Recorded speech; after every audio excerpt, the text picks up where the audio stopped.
আপু, তুমি এমন করে আমার দিকে তাকিয়ে আছো কেন? কেন, কি সমস্যা তোমার? না, কেমন ভূতের মতো চোখ বড় বড় করে আমার দিকে তাকিয়ে আছো। মনে হচ্ছে যে যে কোনো সময় চোখ দিয়ে গিলে খাবে। উফ, এত কথা বলো কেন? তোমাকে যে কাজ দিয়েছি সেটা করো। না, মানে আসলে তুমি এমন করে তাকিয়ে থাকলে আমার হ্যাঁ, আমি তাকিয়ে থাকলে তোমার কি? জানি না, তবে কেমন যেন লাগে। কেমন লাগে শুনি? ধুর, বলা যায় নাকি তেমন। আর কেউ চোখের সামনে ঢ্যাপ ঢ্যাপ করে তাকিয়ে থাকলে আহ, কোনো কাজ করা যায় নাকি? হ্যাঁ, কেন করা যাবে না? আমি তো তোমাকে কোনো ডিস্টার্ব করছি না। তোমাকে যে কাজ দিয়েছি তুমি করবে, আর আমি আমার কাজ করব। তুমি কাজ করবে মানে তুমি আবার কি কাজ করবে? এত কথা বলো কেন ঈশান? যেটা করতে বলেছি করো। আর আমি তোমার দিকে তাকিয়ে থাকলে কি সমস্যা? না, মানে আসলে এমন করে তো কখনো কেউ তাকিয়ে থাকেনি। তাছাড়া কোনো মেয়ে আমার দিকে কি বলছো? সরি, না মানে আসলে তুমি তো আমার আপু, টিউশনের ম্যাডাম, তাই না? তাহলে তোমাকে ফাজিল, একদিন বলছি না আমাকে আপু বলবে না? আর এইসব আপু টাপু আমার পক্ষে নেওয়া সম্ভব না ঈশান। আজব তো, দুদিন আগেই তুমি বলেছো যেন তোমাকে আপু বলে ডাকি, আবার এখন বলছো যেন আপু না ডাকে। তাছাড়া তুমি আমার থেকে বয়সে সিনিয়র, টিউশনের ম্যাডাম, আমাকে টিউশনি করাতে আসো। আর আব্বু আম্মু যদি জানতে পারে তোমাকে আপু বলে ডাকি না, তার বদলে নাম ধরে ডাকি কিংবা অন্য কোনোভাবে ডাকি, তাহলে তো আমার খবর করে ছেড়ে দেবে। আমি তো তোমায় পারমিশন দিয়েছি ঈশান। তুমি আমাকে তুমি করে বলছো যখন, তাহলে তাহলে না হয় এখন থেকে সিনথিয়া বলেই ডেকো। সেটা কি করে সম্ভব আপু? আম্মু করা নির্দেশ দিয়েছে তোমার সাথে যেন কোনো রকম দুষ্টুমি না করি। আর তুমি তো জানো আমি দুষ্টুমিতে একদম সেরা। আর দুষ্টুমি করতে করতে নানা জায়গায় ঝামেলা বাঁধিয়ে ফেলি। সেজন্যই বলেছে সবাইকে রেসপেক্ট দিয়ে চলতে, ছোটদের স্নেহ করতে আর বড়দের সম্মান দিতে। আম্মু আর কি বলেছে? সুন্দরী কেউ যদি তোমায় পছন্দ করে তাহলে তাকে ভালোবাসতে বলেনি? ঈশান প্রথমে অবাক হয়ে তাকালেও সিনথিয়া যখন একটু মুচকি হাসলো তখন ছেলেটা ভাবলো যে মেয়েটা হয়তো ওর সাথে মজা করছে, তাই ঈশান একটু তাচ্ছিল্য করে বলতে লাগলো। দুষ্ট ছেলেদের কেউ ভালোবাসে না। তাছাড়া এত বাদরামি করলে কে কাকে পছন্দ করবে শুনি? কলেজে আজ অব্দি দেখেছো কেউ আমার দিকে ফিরেও তাকায় না? তাহলে সেখানে এসব বিষয়ে কেনই বা? তাকায় না সেটাই ভালো। আর শোনো, কেউ যেন এখন থেকে নাও তাকায়। সবাইকে বারণ করে দিবে যেন এই পিচ্চিটার দিকে না তাকায়। আপু, আমি তোমার এসব কথাবার্তা কিছুই বুঝতে পারছি না। কেউ তাকালে কি সমস্যা? আর যেখানে আমি চাই যে কোনো মেয়ে আমার দিকে তাকাক, আমাকে প্রপোজ করুক, কেউ যদি পছন্দ করে সেটা সরাসরি জানিয়ে দিক, আমি নির্দ্বিধায় তাকে। একদম খুন করে ফেলবো বলছি না? অন্য কারোর কথা চিন্তা করলে সেটা কিন্তু তোমার জন্য খুব বেশি খারাপ হবে। আজব তো, গত 1 মাস যাবৎ তুমি এসব কথা কেন বলছো? আর কে আমার দিকে তাকালো না তাকালো তাতে তোমার কি? তুমি আমার টিউশনের ম্যাডাম, সেই অবধিই থাকো, কিন্তু তুমি আমার এইসব বিষয়ে। বুঝেছি, আন্টি আঙ্কেলকে এসব কিছু বলতে হবে। ছেলের খুব প্রেম করার ইচ্ছে জেগেছে মনে, তাই না শোনা? না না, থাক, এগুলো বলতে হবে না। তাছাড়া কেউ আমাকে পছন্দ করবে না, দেখো। আর যদি আমি করি? তোমার তো আর মাথা খারাপ হয়নি যে তুমি আমাকে পছন্দ করতে যাবে? আমি যদি সত্যিই তোমাকে পছন্দ করি, আর তোমাকে যদি বলি তুমি আমার সাথে প্রেম করবে, আমার সাথে ঘুরে বেড়াবে, মোট কথা যে কোনো বয়ফ্রেন্ড গার্লফ্রেন্ড যা করে তাই করবে। আপু, তুমিও না মজা করছো আমার সাথে? যাও তো, আর মজা করো না। দেখো, এমনিতেই এইসব বিষয়ে মেজাজটা সবসময় খিটখিট করে। আর তার উপর এইসব মজা করলে ভালো লাগে বলো? টিউশনি ম্যাডামের সাথে মানুষ প্রেম করে, তার থেকে মানুষ শিক্ষা নেয়।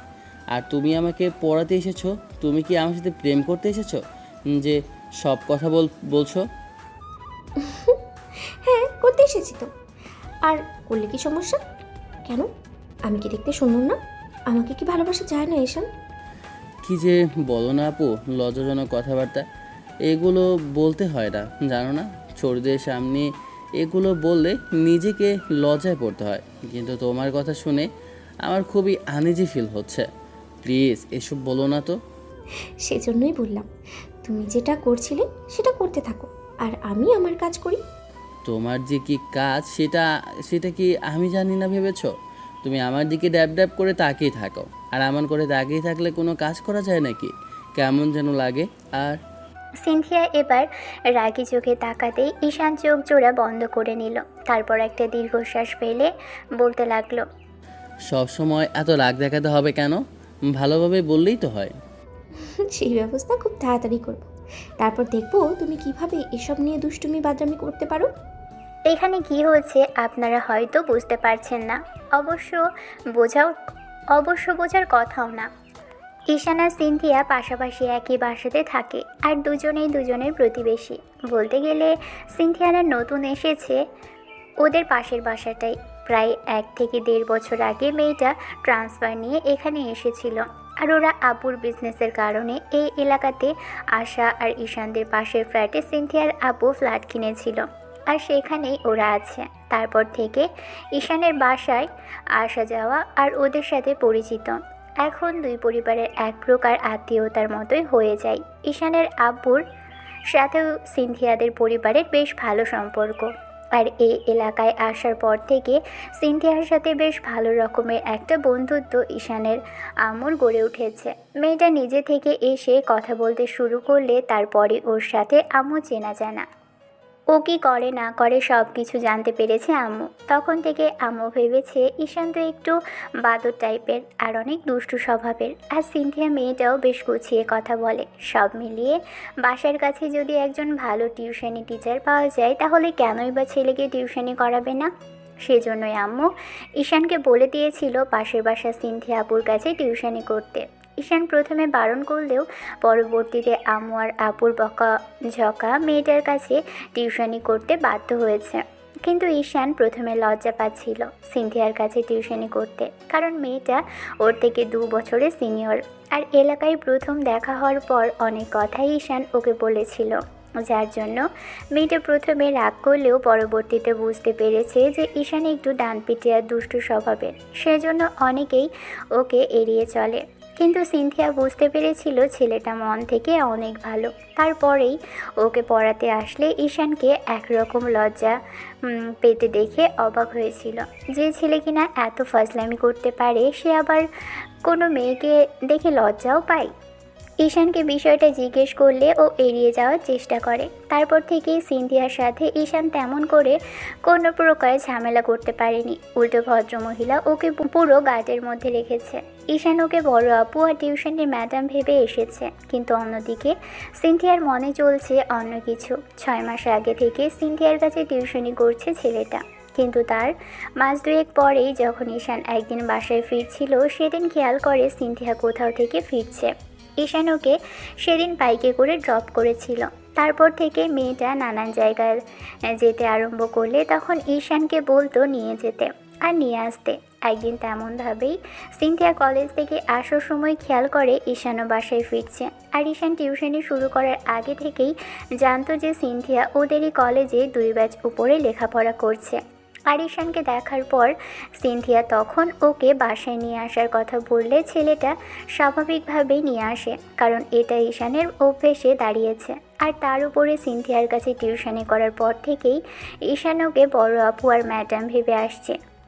আরও আম্মু কড়া নির্দেশ দিয়ে দিয়েছে মেয়েটাকে আপু বলে ডাকতে। এজন্য সিনথিয়া আপুর সাথে কোনো রূপ অভদ্রতামি করে না ঈশান। কিন্তু ইদানিং সিনথিয়ার কি এমন হয়েছে যার জন্য ভদ্রমহিলাকে সব সময় চোখে চোখে রাখে আর খুব বেশি কেয়ার করে, অনেক বেশি কড়া শাসন করে। ঈশানের মাঝে মাঝে বিরক্ত লাগলেও এখন কেমন যেন অভ্যেসে পরিণত হয়েছে ব্যাপারটা। আর মেয়েটা এরকমটা করছে গত 1 মাস আগে থেকে। যখন ঈশানের সাথে সিনথিয়া সেদিন বাসায় ফিরছিল তখন কিছু বকাটে ছেলে সিনথিয়া আপুকে বাজে কমেন্ট করলে ঈশান সিনথিয়াকে প্রোটেক্ট করেছিল আর সবার সামনে থেকে ওকে সেদিন বাঁচিয়ে এনেছিল বলতে গেলে ঈশানের বাইকটা সেদিন ওরা দাঁড় করিয়ে তারপর ঝামেলা করতে গেলে ঈশান তখন ছেলেগুলোকে প্রথমে বারণ করে না শুনলে শেষে বাইকের ভিতর থেকে একটা রড বের করে নিয়ে ওদের মারতে গেলে ছেলেগুলো পালিয়ে যায়। ঈশানের সেদিন এরকম সাহসী আচরণ আর সিনথিয়া নিজের প্রতি এত সিরিয়াসনেস দেখে মুগ্ধ হয়েছিল। ভেবেছিল এই ছেলেটা আর যাই হোক মন থেকে অনেক ভালো, মেয়েদের অন্তত সম্মান করতে জানে, একটু দুষ্টুমি করলেও দিন শেষে মানুষকে সাহায্য করতে পারবে, মানুষের পাশে দাঁড়াতে পারবে। সিনথিয়ার সেদিন থেকে ঈশানের প্রতি এক প্রকার ভাবনার সৃষ্টি হয়। মেয়েটা তখন থেকেই ভাবতে আরম্ভ করে যে এই ছেলেটা যার হাজব্যান্ড কিংবা বয়ফ্রেন্ড হবে, যাকে ভালোবাসবে, তাকে কতটা কেয়ার করবে। তারপর থেকেই ঈশান সিনথিয়াকে নিজের বাইকে করেই কলেজে নিয়ে যায় আর নিয়ে আসে। তখন থেকে সিনথিয়ার ঈশানের প্রতি এরকম কড়া শাসন আর নজরদারি দেখে ছেলেটার মনে এক অবাধ্য চিন্তাভাবনা ঘোরাফেরা করছিল। মেয়েটা মনে হয় বড় আপু আর টিউশনের ম্যাডাম হিসেবে ওকে এরকম করে শাসন করে, নাকি অন্য কোনো জিনিস চিন্তা করেই করছে। আবার নিজের ভাবনাকে মিথ্যে করে দিয়ে ঈশান মন মস্তিষ্ককে বিরতি দিয়ে ভেবেছে যে এসব যদি সিনথিয়া আপু কোনোভাবে জানতে পারে কিংবা আম্মু জানতে পারে তাহলে আর রক্ষে নেই। ঈশান বাসার বাইরে থাকতে পারে না, তাই আম্মু বলেছে যদি অনার্স ফাইনাল ইয়ারের এক্সামে খারাপ করে তাহলে একদম দেশের বাইরে পাঠিয়ে দিবে। আর একা একা থাকাটা ঈশানের পক্ষে অসম্ভব, সেজন্য লেখাপড়ায় এবার বেশ মনোযোগ দিয়ে করছে। যাই হোক, সিনথিয়ার ঈশানকে পড়ানো শেষ হলে চলে গেল, আর যাওয়ার সময় বলে গেল, শোনো, কাল যখন কলেজে যাবে আমাকে নিয়ে যাবে, কেমন? সে তো রোজই যায়, এ আবার নতুন করে বলার কি আছে? বলার কিছু নেই, তবে তুমি আমাকে রেখে চলে যাবে না তার কি গ্যারান্টি আছে? আর কলেজে গিয়ে যে হারে মেয়েদের লাইন মারার চেষ্টা করো, তাতে যে কোনো দিন দেখা যাবে আমাকেই ভুলে গেছো, তখন কি হবে? কি যে বলো না আপু, এরকম কিছু হবে না। আচ্ছা, আমি তোমাকে বেরোনোর সময় কল করব, তুমি এই নিয়ে কোনো টেনশন করো না তো। তুমি টেনশন করতে বারণ করলেই তো আমার আরও বেশি টেনশন হয় জানো। আর খবরদার কলেজে যাওয়ার পর যদি দেখি কোনো মেয়ের সাথে কথা বলেছো তাহলে কিন্তু একদম খুন করে ফেলবো। তোমরা যেভাবে আমার পেছনে পড়েছো তাতে আমার খুন হতে বাকি আছে কি আপু? সেটা করে ফেললেও হয়তো তাড়াতাড়ি বেঁচে যেতাম। এভাবে কেউ এরকম একটা ছোট বাচ্চার উপর টর্চার করে বলো? সিনথিয়া ফিক করে হেসে ফেলল, তারপর একটু এগিয়ে এসে গাল টেনে দিল। ঈশান একটু বিরক্ত নিয়ে মেয়েটার দিকে তাকাতেই সিনথিয়া চলে গেল। পরদিন যথারীতি খাওয়া দাওয়া করে কলেজের উদ্দেশ্যে যাওয়ার জন্য যখনই বেরোলো, মনে পড়ল সিনথিয়া আপুর কথা। আপুর ফ্ল্যাটের সামনে এসে বাইকের হর্ন দিল। অন্যদিকে সিনথিয়া নিজেকে তৈরি করতে ব্যস্ত হয়েছিল। এরই মাঝে বাইকের হর্ন দিতেই বুঝতে পারল যে পিচিটা ওর জন্য দাঁড়িয়ে আছে। মেয়েটা মুচকি হেসে এবার ব্যাগটা নিয়ে তারপর বাহিরে বেরিয়ে আসলো। সিনথিয়ার বাসাটা চতুর্থ তলায়, তাই নামতে একটু সময় লাগে। অবশ্য লিফট নেই, সেজন্য ওঠা নামাটা বেশ খানিকটা সমস্যা। এবার সিনথিয়ার নামতে দেরি হচ্ছে দেখে ঈশান যখনই ওকে কল করতে যাবে তখনই কেউ একজন সামনে এসে দাঁড়ালো। ঈশান খানিকটা চমকে যেতেই খেয়াল করলো ভদ্রমহিলা হাস্য উজ্জ্বল চেহারা নিয়ে আপুর সামনে দাঁড়িয়ে আছে। ঈশান একটু মুচকি হেসে বলতে লাগলো, তুমি এই আছো এই নেই, এই আসছো এই চলে আসছো, এরকম হঠাৎ করে এসে ভয় পাই দিয়েছিলে। ওরে আমার ভীতু ছেলে রে, এত ভীতু হলে হয়? বিয়ের পর যে সাহস নিয়ে বউয়ের কাছে যেতে হবে তখন কি হবে? তখন কি করে যাবে তার কাছে শুনি? কি যে বলো না আপু, এগুলো কখনো হয় নাকি? আমার মতো পিচ্ছি ছেলে এগুলো কখনোই করতে পারবে না, বিশ্বাস করো। ওরে আমার পিচ্চি ছেলে রে, আজ বাদে কাল বিয়ে দিলে এক পিচ্চির বাবা হয়ে যাবে, সে আবার নিজেকে বলছে পিচ্চি ছেলে।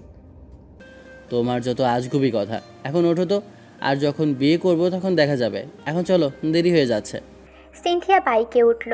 প্রতিদিনের মতো স্বভাব সুলভ আচরণ মেয়েটার। ঈশানকে এক হাতে পিছন থেকে জড়িয়ে ধরতেই ছেলেটা বাইক স্টার্ট করলো। দুজন পাশাপাশি দাঁড়ালে কেউ দেখে বলতে পারবে না দুজনের মাঝে বয়সের পার্থক্য আছে। আর ঈশান মেয়েটার থেকে জুনিয়র, উল্টো দুজনকে একসাথে দেখে বলবে ওরা স্বামী স্ত্রী, আর না হলে গার্লফ্রেন্ড বয়ফ্রেন্ড। ঈশান কিছুক্ষণ যাবৎ ড্রাইভ করার পর সিনথিয়া জিজ্ঞেস করলো, আচ্ছা, তুমি কলেজে এত তাড়াহুড়ো করে যাচ্ছ কেন বলো তো? নাকি কেউ তোমার জন্য অপেক্ষা করছে? সত্যি করে বলো। আপু, তুমিও না সব সময় খালি সন্দেহই করো। আমি বলেছি না আমার লাইফে তেমন কেউ নেই, তুমি খামাখে এইসব নিয়ে। এবার ঈশান কথাটা বলার সাথে সাথেই লুকিং গ্লাসে খেয়াল করে দেখলো সিনথিয়া আপু চোখ দিয়ে অগ্নি ঝরছে। ছেলেটা শুকনো ঢোক গিলে আমতা আমতা করে বলতে লাগলো, না মানে আসলে। ঈশানের এমন কর্মকাণ্ডে সিনথিয়া ফিক করে হেসে ফেলল।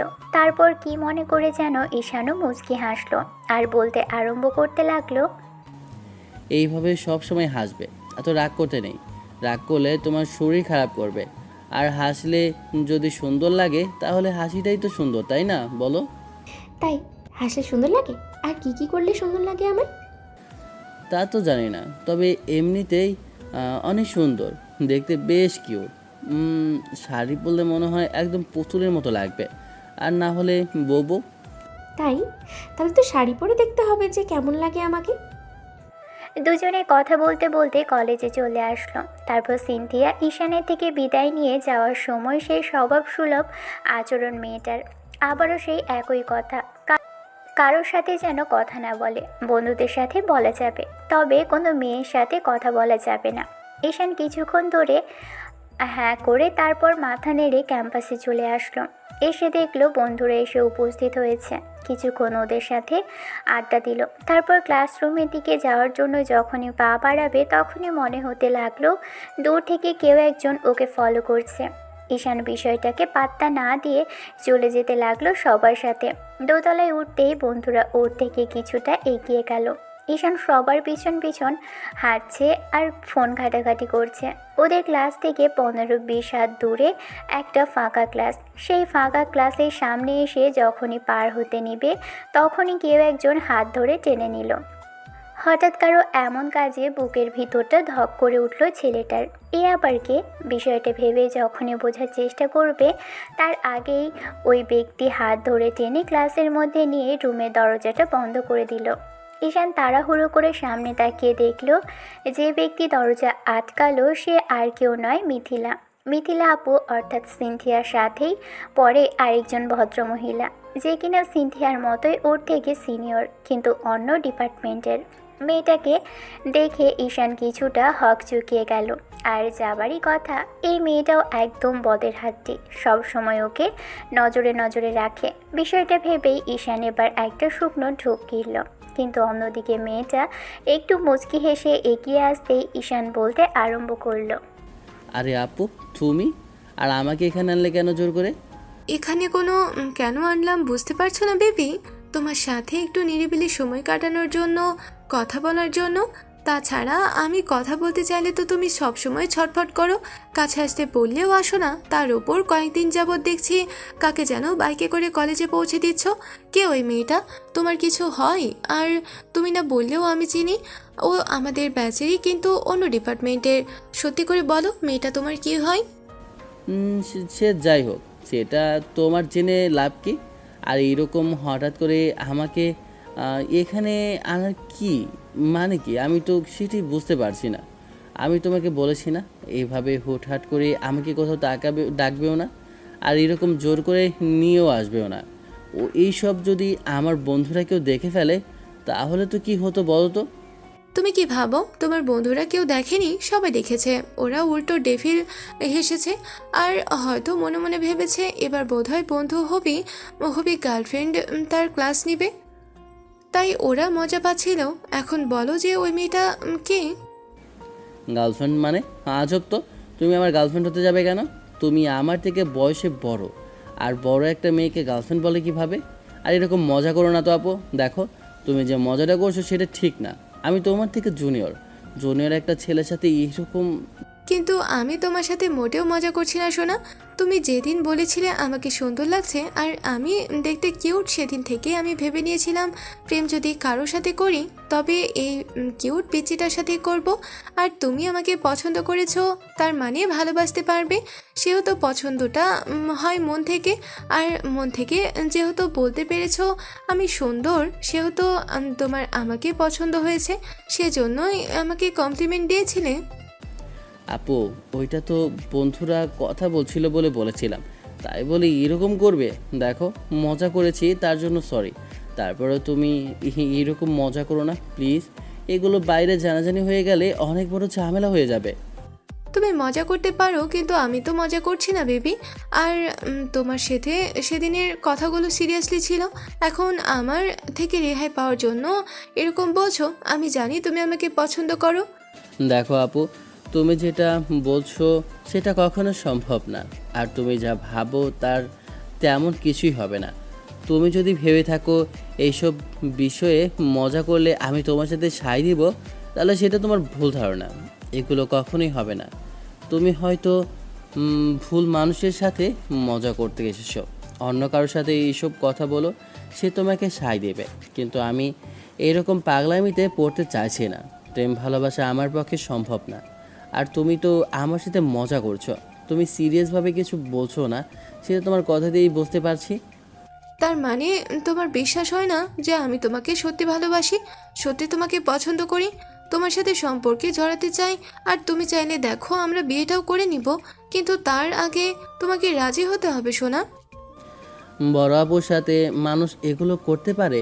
তাছাড়া আমি একটা পিচ্চি ছেলে, বাচ্চা ছেলের সাথে এরকম এরকম করে প্রেম ভালোবাসার কথা বলতে হয় না। আমার লজ্জা লাগে খুব আপু। মিথিলা একটু দুষ্টু হাসলো আর তারপর ঈশানের দিকে এগোতে গেলে ছেলেটা পিছনে দেয়ালের সাথে ঠেকে গেল পেছাতে পেছাতে। মিথিলা বারবার জিজ্ঞেস করছে ওকে বিশ্বাস করে কি না, আর ঈশান ততবারই বলছে ও মজা করছে। সেটা ঈশান খুব ভালো বুঝতে পারছে। ঈশান যখন বারবার বারণ করলো তখন মিথিলা ওর অনেকটা কাছে এসে আর ঈশান বলতে লাগলো, আপু, তুমি আমার কাছে আসছো কেন? আর দেখো, এখানে যদি আমাদের কেউ দেখে ফেলে তাহলে কিন্তু অনেক বড় ঝামেলা হয়ে যাবে। পাগলামি করো না, দেখো এখান থেকে যাও আর আমাকেও যেতে দাও। ঈশান কথাটা বলে শেষ করতে পারল না। তার আগেই মিথিলা যেটা করলো সেটার জন্য কখনো ও কল্পনাও করেনি। মিথিলা হুটহাট করে ওর শার্টের কলার দুহাতে খামচে ধরে তারপর ঝড়ের গতিতে ওর ঠোঁটের সাথে নিজের ঠোঁট জোড়া মিলিয়ে দিল। ঈশান চোখ বড় বড় করে ওর দিকে তাকিয়ে রইল। অন্যদিকে মিথিলার মুখে একটা দুষ্টু হাসি ওর চোখ জোড়ায় বলে দিয়েছে ও এই মুহূর্তে কতটা খুশি। কিন্তু মেয়েটার এরকম কর্মকাণ্ডে ঈশান পাথরের ন্যায় দাঁড়িয়ে রইল।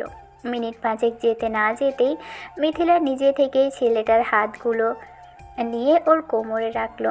ঈশানের পুরো শরীরটা থরথর করে কাঁপছে। আর মিথিলা ওর এরকম অবস্থা বুঝতে পেরে আবারও একটু মুচকি হাসলো। এ অবস্থাতে আরও 30 সেকেন্ড পর ছেলেটাকে ছেড়ে দিয়ে ওর বুকের মধ্যে মুখ লুকিয়ে ফেললো মিথিলা। আর ঈশান চোখ বড় বড় করে জোরে জোরে কয়েকটা দীর্ঘ নিঃশ্বাস নিয়ে বলতে আরম্ভ করলো, আপু, এটা তুমি কি করলে? তোমার কি মাথা খারাপ হয়েছে? আমি তো বুঝতে পারছি না যে তুমি... এবার বিশ্বাস হলো তো আমি তোমাকে ভালোবাসি, এবার সত্যি অনেক বেশি পছন্দ করি। আর তোমার তোমার সাথে কোনো প্রকার মজা করছি না বেবি। দেখো আপু, তুমি যেটা চাইছো সেটা কখনো সম্ভব না। আর সামান্য একটা কিস করলে বোঝা যায় না যে কেউ কাউকে ভালোবাসে। তুমি নেহাত পাগলামি করছো। তারপর দিন শেষে যখন সম্পর্কে জড়াবে আমার সাথে জোর করে, তখন মানুষ তোমাকে বলবে পিচ্চি ছেলের সাথে পিচ্চি ছেলের গার্লফ্রেন্ড। এসব শোনার পর তোমারও ভালো লাগবে না, আর আমারও এসব শুনতে ইচ্ছা করবে না। কারণ আমি এসব প্রেম ভালোবাসায় বিশ্বাস করি না। আর দিন শেষে ভালোবাসলে কষ্ট পেতে হয়। আমার অনেকগুলো বন্ধু এরকম প্রেম ভালোবাসায় জড়িয়ে শেষে ব্রেকআপ করে কষ্ট পেয়েছে। আমি চাই না এরকম করে কেউ আমায় কষ্ট দিক। তাই দয়া করে তুমি আর এই পাগলামিটা কখনো করবে না। আমি চাইছি না তোমার সাথে আর আমার দেখা হোক। আর যদি দেখা হয়েও যায় সেটা যেন অপরিচিতের মতোই হয়ে থাকে। আর কখনো যেন এরকম কিছু না হয় আপু। এত ভালোবাসি তারপরও বিশ্বাস হয় না তোমার? এত কাছে আসলাম, তার প্রমাণও দিলাম, তারপরেও তোমার মনে হচ্ছে আমি মজা করছি, আমি তোমার সাথে দুষ্টুমি করে এরকম কিছু করলাম? ঈশান, আমার ভালোবাসাটা এত তুচ্ছ নয়। তুমি হয়তো ভাবছো জুনিয়র একটা ছেলেকে কি করে ভালোবাসতে পারলাম। আসলে আমি ওই দিনের পর থেকে তোমাকে ফলো করতাম, তোমার প্রতি আমার আমার নজর ছিল। দিন শেষে এত কিউট একটা ছেলেকে যদি কেউ ভালোবাসতে না পারে তাহলে সেটা তার চোখের ভুল। আর সবচেয়ে বড় কথা হচ্ছে তুমি মানুষের সাথে খুব সহজে মিশতে পারো, সবার সাথে বেশ ভালোভাবে মানিয়ে নিতে পারো। দুষ্টুমি করলেও তোমার মধ্যে যে মনটা আছে, আমি সেই মনটাকে আমি ভালোবেসে ফেলেছি। ঈশান, প্লিজ আমাকে ফিরিয়ে দিও না। ঈশান কি করবে জানে না, তবে মেয়েটাকে জোর করে ছাড়িয়ে নিলে মিথিলা ওর কাছে যেতে গেলে তখন ঈশান বলল, দেখো আপু, এটা কিন্তু তুমি বাড়াবাড়ি করছো। আমার এগুলো মোটেও ভালো লাগছে না। তোমাকে বলেছি আমার পক্ষে সম্ভব না কোনো প্রকার রিলেশনে জড়ানো। তাহলে তোমার কি ইচ্ছে বিয়ে করে নিবে আমাকে? চলো আজকে বিয়ে করব ঈশান আমরা। মাথা খারাপ তোমার? তুমি যেটা চাও সেটা কখনো সম্ভব না। একটা বয়সে সিনিয়র মেয়েকে আমার পক্ষে বিয়ে করা সম্ভব না। তাহলে তুমি অন্য কাউকে ভালোবাসো? আর আমার তো তাই মনে হচ্ছে। না হলে এত ভালোবাসার পর যে কেউ আমার ডাকে সাড়া দিত, তাছাড়া আমি কি দেখতে খারাপ? তোমার সাথে মানাবে না যে কেউ দেখে বলবে না তুমি আমার থেকে বয়সে ছোট? আর এগুলো কোনো ফ্যাক্ট না ঈশান। আর দিন শেষে ভালোবাসাটাই মূল কথা। আমি তোমায় ভালোবাসি, তুমি বুঝতে পারছো না কেন বেবি? ভালো যে কাউকেই বাসতে পারে, কিন্তু আমি আপনাকে ভালোবাসি না। তাহলে কেন জোর করে আমায় ভালোবাসা আদায় করতে চাইছেন? আদৌ কি জোর করে কাউকে ভালোবাসা যায়, নাকি কাউকে বেঁধে রাখা যায় বলেন তো? তুমি পরিবারের কথা ভাবছো? যদি সবাইকে রাজি করাই তাহলে তুমি মেনে নিবে তো আমায়? বলো প্লিজ। কী সব আজব কথা! আপনার আর পরিবারের কথা আসছে কোথা থেকে এখানে? দেখো আপু, তুমি আমার বিষয় জানো আর আমি তোমার বিষয় জানি। স্যার, আমি বারণ করে দিচ্ছি, আজকের পর আর তুমি আমাকে এইসব কথা বলবে না। আর যদি জোর জবরদস্তি করতে থাকো তাহলে কিন্তু আমাকে এখান থেকে চলে যেতে হবে। সেটা কি তোমার জন্য খুব বেশি ভালো হবে বলো? মিথিলা কিছু বলতে যাবে তার আগেই ঈশান রুমের দরজাটা খুলে সেখান থেকে চলে গেল আর মিথিলাকে বারবার পিছন থেকে ডাকতে লাগলো। আপনাদের মনে হয় তবে একটা প্রশ্ন আসতেই পারে যে ঈশান আর মিথিলার এসব চলছে, তাহলে ঈশান কেন বলে ওর কোনো গার্লফ্রেন্ড নেই কিংবা ওকে কেউ পছন্দ করে না? আসলে মিথিলার সাথে ঈশানের দেখা হয় গত মাস 4 আগে। সেদিন মিথিলা প্রথমবার কলেজে এসেছিল। অন্য কোথাও থেকে ট্রান্সফার নিয়ে এসেই এখানে ঈশানের থেকে 2 ব্যাচ উপরে ভর্তি হয়েছিল। তারপর থেকে মেয়েটা কলেজে আসা যাওয়া করছে। একদিন হঠাৎ করে ঈশানের বন্ধুরা মেয়েটাকে দেখে। হঠাৎ মিথিলাকে দেখে বলেছিল মেয়েটা দেখতে সুন্দর। আর ঠিক তখন ঈশান ফোন চালাচ্ছিল। দেখে ঈশানের বন্ধুরা জোর করে ওকে মেয়েটাকে দেখায় আর কমপ্লিমেন্টের কথা বললে তখন ঈশান বলেছিল মেয়েটা দেখতে সুন্দর। ঈশান মেয়েটাকে না দেখেই যখন প্রশংসা করেছিল তখন ওরা ঈশানকে খোঁচা মেরে কথা বলছিল। রাগের মাথায় ছেলেটা তখন বলে দিয়েছিল মেয়েটা সুন্দর, এই সেই আরও কত। মিথিলা যতগুলো কথা বলল তেমন কিছুই বলেছিল। আর দিন শেষে তখন ঈশান রাগের মাথায় এই কথাগুলো বললেও মিথিলা সেটা সিরিয়াসলি নিয়েছিল। মেয়েটার এরকম কর্মকাণ্ড যে পরবর্তীতে ঈশানকে ভোগাবে সেটা ছেলেটা জানতো না। মেয়েটাকে বলা এইসব কথার কারণেই যে সেই মেয়েটা ওকে নিয়ে ভাবতে শুরু করবে আর দিন শেষে ওকে ভালোবাসবে সেটা ঈশান জানতো না। মেয়েটা তারপর থেকে ওকে ফলো করতে লাগলো। ঈশান সবার সাথে বেশ ভালোভাবেই মিশে, বাচ্চাদের সাথে কথা বলে। আরেকদিন দেখেছিল এক পথশিশুর সাথে বেশি হাসাহাসি করে কথা বলছে, তার পাশে বসে তাকে নানান কথা বলছে। মিথিলা এসব দূর থেকে দাঁড়িয়ে দেখে বুঝতে পেরেছিল যে ছেলেটা ওর মন থেকে অনেক ভালো। একটু দুষ্টু, তবে মনটা ভিতর থেকে নরম। আর দুষ্টু ছেলেদের মনটা নাকি খুব ভালো হয়, যাদের ভালোবাসে খুব বেশি ভালোবাসে। এসব বিষয় নিয়ে মিথিলার বান্ধবীদের সাথে আলাপ আলোচনা করলে শেষে ওরা বলে ঈশানের সাথে কথা বলতে। তারপর থেকে মিথিলা নিজে থেকে ট্রাই করতো কথা বলার, তাই ওর আশেপাশে ঘুরঘুর করতো। তারপর যখন ঈশানের সাথে পরিচিত হওয়ার জন্য ওর সাথে কথা বলার চেষ্টা করে তখন ঈশান প্রথম বললেও পরবর্তীতে পরিচিত হওয়ার পর বুঝতে পারে মেয়েটা ওর দিকে একটু বেশি আকর্ষিত। ঈশান তারপর থেকে দূরে সরে থাকার চেষ্টা করে। তখনই মিথিলা ঈশানকে বলে দিয়েছিল ওকে ভালোবাসে। আর সরাসরি কথাটা বলতেই ঈশান অবাক হয়েছিল, কারণ গত 2 মাস ধরে মেয়েটা ওকে জ্বালাচ্ছে। এরকম কিছুর জন্য ঈশান প্রস্তুত না, আর ও চায় না এরকম কিছু হোক।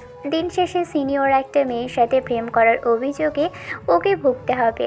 ঈশান চায় না এরকম কিছু হোক, তাই মেয়েটার থেকে দূরে সরে থাকতে লাগলো। কিন্তু মেয়েটার পাগলামি দিন দিন বেড়েই চলেছে, তাই ঈশানের পক্ষে সম্ভব না এসব নেওয়া। তারপরও কলেজে যে আসতেই হবে, সামনে অনার্স সেকেন্ড ইয়ারের ফাইনাল এক্সাম, তাই চাইছে না এখন কোনো ঝামেলা কিংবা কোনো প্রকার রিলেশনে জড়িয়ে পড়ালেখাটা নষ্ট করতে। তারপর যখন মেয়ের বাসা থেকে এসব মানবে না, ছেলে ছোট বলে, তখন ঈশানকে কষ্ট পেতে হবে, কারণ ভালোবাসাটা একটু সময় হবেই, সেটা একসাথে থাকতে থাকতে। যখন অচেনা দুজন স্বামী স্ত্রীর মধ্যেই হতে পারে, তাহলে যে মেয়েটা ওকে এত ভালোবাসে তার প্রতি হবেই। বিষয়টা ভেবেই ঈশান মেয়েটার থেকে দূরে থাকার চেষ্টা করে। অন্যদিকে পরিবারের দিক থেকে আম্মুর কড়া নির্দেশ, তিনি বলেই দিয়েছেন মেয়েদের সাথে কোনো ঝামেলায় না জড়াতে, তাহলে শেষে দেখা যাবে আব্বু ওকে বাড়ি ছাড়া করে ছাড়বে। আর সব মিলিয়ে ঈশান চায় না কোনো রকম চুল পরিমাণে ঝামেলায় জড়াতে। তবে মেয়েটা দেখতে বেশ সুন্দরী। ঈশানের মনে হয় মিথিলা আপু যদি ওর সমবয়সী কিংবা ওর থেকে বয়সে ছোট হতো তাহলে নির্দ্বিধায় ওর সাথে প্রেম করত। কিন্তু এসব কখনোই সম্ভব না। আবার যদি অন্যদের সাথে বাজি ধরে কিংবা মেয়েটা ওর সাথে মজা ছলে এরকম কিছু করে থাকে, কলেজের অনেক সিনিয়র আপুই এরকম করেছে। সেটা এই কলেজে ভর্তি হওয়ার পর থেকে ঈশান জানতে পেরেছে। অনেকদিন আগেই একটা ছেলের সাথে এরকম কিছু হয়েছিল, তাই ঈশান বিশ্বাস করতে পারছে না। তবে মিথিলা অত্যন্ত জেদি একটা মেয়ে, তাই নিজের জেদের কাছে অটল। সেদিন ঈশান ক্লাস করে বাসায় এসে ফ্রেশ হলো, কিন্তু আশ্চর্যজনক বিষয় হলো সিনথিয়া আপুর সাথে ওর দেখা হয়নি। হয়তো মেয়েটা চলে গেছে। কল করলেও বারবার মেয়েটা কেটে দিয়েছিল, আবার মেসেজ করে বলেছিল আমি বাসায় চলে এসেছি। ঈশান তখন ভেবেছিল যে মেয়েটার আবার কি হলো। ওকে যেখানে বলে বাসায় নিয়ে আসতে সেখানে আজকে একাই বাসায় চলে গেল। এসব ভেবেই ছেলেটা অবাক হয়েছিল। তারপর আবার ভেবেছে হয়তো জরুরি কোনো কাজ ছিল, তাই আগেই চলে গেছে। ঈশান বাসায় এসে খাওয়া দাওয়া করে একটু ঘুম দিল। তারপর বিকেলে ঘোরাফেরা করে এসে যখন সন্ধ্যার মুখে পড়ার টেবিলে বসলো তখন সিনথিয়া আপু আসলো। কিন্তু আজকে এই মেয়েটাকে দেখতে একদমই ভালো লাগছে না, কারণ মেয়েটা একদম মন খারাপ করে আছে। মুখটা কেমন যেন কালো করে রেখেছে। এমন কিছু দেখেই ঈশান কিছুক্ষণ ধরে তাকিয়ে থেকে বলতে আরম্ভ করলো, আপু কি হয়েছে তোমার? এরকম মন খারাপ করে আছো কেন? না, কিছু হয়নি। তুমি পড়া বের করো। কোথায় কি সমস্যা হচ্ছে আমাকে বলো, আমি দেখে দিচ্ছি। কিছু তো একটা হয়েছে, না হলে এরকম মুখ কালো করে রেখেছো কেন? আমি দেখেই বুঝতে পারছি কিছু একটা হয়েছে তোমার। বললাম তো না কিছু হয়নি। আর কিছু হলেই বা কি তোমার তাতে? সিনথিয়া কথাটা ধমকের সুরেই বলল, যার জন্য ঈশানের খানিকটা খারাপ লাগলো আর ছেলেটা মাথা নিচু করে ফেলল। সরি আপু, আমার এইভাবে জিজ্ঞেস করা ঠিক হয়নি। সিনথিয়া কিছুক্ষণ ধরে ঈশানের মুখের দিকে তাকিয়ে রইল। ছেলেটা মুখ কালো করে পড়া বের করতে লাগলো। তখন সিনথিয়ার মনে হলো ওকে ধমক দেওয়াটা ঠিক হয়নি, বুঝিয়ে বললেই হতো। এবার সিনথিয়া আপু হুটহাট করেই ঈশানের মুখের পাশে হাত রাখলো। এরকমটা মাঝে মধ্যেই করেছে মেয়েটা, কারণ গত 1 মাস ধরে এই মেয়ে ব্যবহারের পরিবর্তন হয়েছে। রাগারাগি আর বকাঝকা কিংবা ধমক দিয়ে কথা বললেই এরকম করে। এখন হয়তো বোঝাবে, তাই ঈশান মেয়েটার মুখের দিকে তাকালে এবার সিনথিয়া আপু একটু হাসার চেষ্টা করে বলল, সরি শোনা, এরকম করে বলতে চাইনি জানো। আসলে মাথাটা না খুব গরম, আর তার উপরে মনটা খুব খারাপ হয়ে আছে, সেই জন্যই। ঠিক আছে, আমাকে এসব বিষয়ে বলবে বা কেন? আমার এইসব জানার কোনো দরকার নেই। তুমি পড়াতে এসেছো, পড়িয়ে চলে যাবে, আর আমি চুপচাপ বসে থাকবো। আমার কি দরকার আছে তোমার সাথে এইসব বিষয়ে এত কথা বলার, তাই না? বললাম তো সরি। এরকম রাগ দেখাচ্ছ কেন? আমি কি ইচ্ছা করে করেছি নাকি? হুটহাট করেই মেজাজটা গরম হয়ে গেল, তাই তো। তা তো হবেই, কারণ দিন শেষে তোমার আমার সাথে যত সব মেজাজ গরম দেখাতে হয়। আমি তো ছোট বাচ্চা, সেজন্য সবসময় ভুল করি, আর আমাকে এরকম করে বকাঝকা করতে থাকো। ঠিক আছে, তোমাকে এসব নিয়ে ভাবতে হবে না, আমি এসব কিছু মনে করিনি। সিনথিয়া কিছুক্ষণ ধরে চুপ করে রইল। তারপর ঈশানের হাতের উপর একটা হাত রেখে বলতে লাগলো, ক্লাস বাদ দিয়ে কোথায় গিয়েছিলে তুমি? ক্লাস বাদ দিয়ে আবার কোথায় যাব? আমি কোথায় বা যেতে পারি বলো? আমি সেটাই জিজ্ঞেস করছি, কোথায় গিয়েছিলে? মিথ্যে বলবে না আমায়। আমি কিন্তু মিথ্যে একদম পছন্দ করি না, সেটা তুমি খুব ভালো করে জানো শোনা। আরে কখন, কোন সময়, আমি তো সেটাই বুঝতে পারছি না। প্রথম ক্লাস শেষেই কোথায় গিয়েছিলে তুমি? সিনথিয়া আপুর কথাতে ঈশানের খানিকটা হক চুকিয়ে গেল। কারণ সিনথিয়া আপু জানতে পারলো কি করে এসব। তাহলে কি দেখে ফেললো ওদের দুজনকে একসাথে? তাহলে তো ওকে খুন করে ফেলবে। ঈশান এবার আমতা আমতা করতে লাগলো। তখন সিনথিয়া একটু হাসার চেষ্টা করে বলল, ওই মেয়েটাকে, ওর সাথে তোমার এত কিসের কথা? আমি কয়েকবার দেখেছি তুমি ওর সাথে কথা বলেছো, আর আর বেশ হাসাহাসি করেই কথা বলো। প্রথমে কিছু মনে না করলেও এখন আমার মনে হচ্ছে তোমাদের মাঝে কিছু একটা আছে। কই না তো আপু, বিশ্বাস করো এরকম কোনো কিছু নেই। আমি তো বলেছি আমাদের মাঝে কিছু নেই। আর তাছাড়া উনি তোমাদেরই সাথে একই ইয়ারে পড়ে, আর আমার সিনিয়র। কয়েকদিন যাবৎ পরিচয় হয়েছে, তবে উনি আমাকে ছোট ভাই ভেবেই কথা বলে, তাই। আর সেই জন্য রুমের মধ্যে আটকে দিয়ে কথা বলতে হবে? দেখো, আমি যেতে চাচ্ছিলাম না, তাই জোর করে আমাকে নিয়ে গিয়েছিল, কিন্তু ভাবতে পারিনি যে দরজা আটকে দেবে। মেয়েটি কিন্তু দেখতে সুন্দরী, তোমার যদি ওকে পছন্দ হয়ে থাকে তাহলে বলো, আমি আঙ্কেল আন্টিকে বলবো। তুমি যে কি বলো না আপু, এটা কখনো হয় নাকি? তাছাড়া উনি আমার থেকে সিনিয়র, ঠিক তোমারই সেম এজের। খামাখা ওনার সাথে কেন এইসব কথা পেঁচাচ্ছ? আমি এরকম কিছু করিনি তো আপু, বিশ্বাস করো। কিন্তু ওর আচরণে আমার তেমনটা মনে হয় না। কয়েকদিন ধরেই দেখছি তুমি ওর সাথে সব সময় যেভাবে লেপ্টে থাকো, তাতে যে কেউই বুঝে যাবে। আমি আজ সকাল অবধি কিছু বলিনি, কিন্তু আজকের বিষয়টা দেখে আমার মনে হলো যে তোমাদের মাঝে অন্য কিছু আছে। যদি থাকে তাহলে সেটা বলতে পারো, আমি বকাঝকা করবো না। বললাম তো নেই আপু, বিশ্বাস করো। সত্যি তো? তাহলে ওর সাথে আর কথা বলবে না? বললাম কিছু নেই, তাহলে কথা বলতে সমস্যা কোথায়? আর উনি তো নিজে থেকে এসে কথা বলে, তাহলে আমার কি দোষ এখানে? নিজে থেকে আসলেও কিন্তু কথা বলবে না। আমি বারণ করেছি তাই বলবে না। যদি পছন্দ না থাকে, গার্লফ্রেন্ড না হয়ে থাকে, তাহলে খামোখা ওর সাথে কথা কেন বলবে তুমি? না মানে আসলে তখন কলেজে গেলে ওনার ক্লাস থেকে কয়েকটা ক্লাস পড়ে আমার ক্লাস, সেজন্য ওনার সাথে বারবার দেখা হয়ে যায়, তাই তো। সেই জন্যই ওর সাথে ঢলাঢলি করতে আরম্ভ করো। আমার এগুলো মোটেও ভালো লাগে না, তুমি সেটা খুব ভালো করেই জানো। তাহলে খামোখা এসবের মধ্যে জড়ানোর কি দরকার ছিল? ঠিক আছে আপু, এরপর থেকে আর ওনার সাথে কথা বলবো না। কিন্তু উনি যদি যেচে আসে, তাহলে যদি কথা না বলি, তাহলে ভাববে যে আমার ভাব বেড়ে গেছে। জুনিয়র হয়ে সিনিয়রদের সাথে এরকম কিছু করলে তাতে সবাই খারাপ বলবে, সেটা কি খুব ভালো দেখাবে বলো? যা হবার হোক, তাতেও তোমাকে বারণ করেছি তুমি কথা বলবে না ওর সাথে, ব্যাস। ঈশান আর কিছু বলতে যাবে তার আগেই সিনথিয়া রাগি চোখে তাকিয়ে রইল। ছেলেটা এবার আমতা আমতা করে বলল, ঠিক আছে বাবা, যাব না। এবার অন্তত এরকম রাগ করে থেকো না, এবার একটু হাসো। তুমি রাগ করে থাকলে খুব ভয় লাগে আমার। না চাইতেও সিনথিয়া এবার ফিক করে হেসে ফেলল। তারপর ওর গালটা টেনে দিয়ে মাথায় হাত বুলিয়ে দিল। ঈশান পড়তে আরম্ভ করলো, কিন্তু সিনথিয়ার মনটা এই মুহূর্তে ভালো হলেও ওর মনে একটা আশঙ্কা ঘোরাফেরা করছে। সেদিন পড়া শেষ করে বাসায় গিয়ে সিনথিয়া আপু ঈশানকে কল করলো। হঠাৎ বাসায় যাওয়ার পর এরকম কল, কোনো ঝামেলা হলো না তো? তাই বিষয়টা ভেবেই ঈশান রিসিভ করলো। সাথে সাথে ওপাশ থেকে সিনথিয়া আপু বলতে লাগলো, কাল কলেজে যেতে হবে না, দুপুরে একটু আমার সাথে দেখা করবে ছাদে, শোনো। তুমিই তো বলো যেন কলেজে যাওয়া বাদ না দিই, তাহলে আজকে আবার বলছো কাল কলেজে যেতে হবে না। হুটহাট করে কি হলো তোমার বলো তো?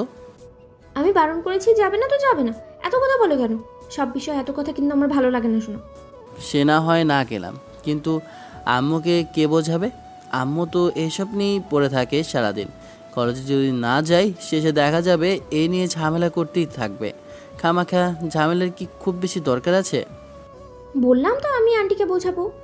ঈশান আচ্ছা বলে ফোনটা রেখে দিল। এই মেয়ে যে মাঝে মাঝে কি হয় কে জানে। তবে ঈশানের এসব বিষয় একদমই ভালো লাগে না। বারবার মেয়েটা ওর উপর যে কেন এত অধিকার দেখায় আজও বোঝা হলো না। তবে কি ওকে ভালোবেসে ফেললো সিনথিয়া আপু? ঈশান সেটাই ভাবছে, কিন্তু তারপরও মনে হয় এরকম কিছু নেই। যদি থাকে তাহলে তো আপু সেটা আগেই বলে দিত। আর আপুকে দেখে মনে হয় না যে আপু এরকম কিছু ভাবে। যাই হোক, ঈশানের মনে হয় সিনথিয়া আপু ওকে নিয়ে এসব কিছু ভাবে না, না হলে এরকম করে ওর প্রতি এত কেয়ারিং হতো, ভালোবাসা দেখাতো না। ঈশান বিষয়টা নিয়ে ভাবছিল। রাতটা কোনো রকমে কাটলো। রাত কাটলো বেশ খানিকটা টেনশন নিয়ে। সিনথিয়া আপু কী বলতে চাইছে বিষয়টা ভেবেই সারা রাত আর তেমন করে ঘুম হলো না। সকালে ঘুম থেকে উঠল বেলা 10টার দিকে। অবশ্য আম্মু ডাকে উঠেছিল। বারবার যখন জিজ্ঞেস করলো যে উঠতে এত লেট হলো কেন, তখন ঈশান জানালো যে আজকে সিনথিয়া আপু ওকে কলেজে যেতে বারণ করেছে। কেন বিষয়টা জিজ্ঞেস করতেই বলল সিনথিয়া আপু এসে বলবে। ঈশান ব্রেকফাস্ট করে তারপর খানিকক্ষণ ফোনটা ঘাটাঘাটি করলো। কিছুক্ষণ বাদেই 11টার দিকে সিনথিয়া আপু কল করলো। রিসিভ করে কানে দিতেই ওপাশ থেকে আপু বলতে আরম্ভ করলো, কোথায় তুমি? বাসাতেই আছি। কোথায় আসতে হবে বলো? বললাম না ছাদে আসতে হবে। উরি বাবা, আসছি।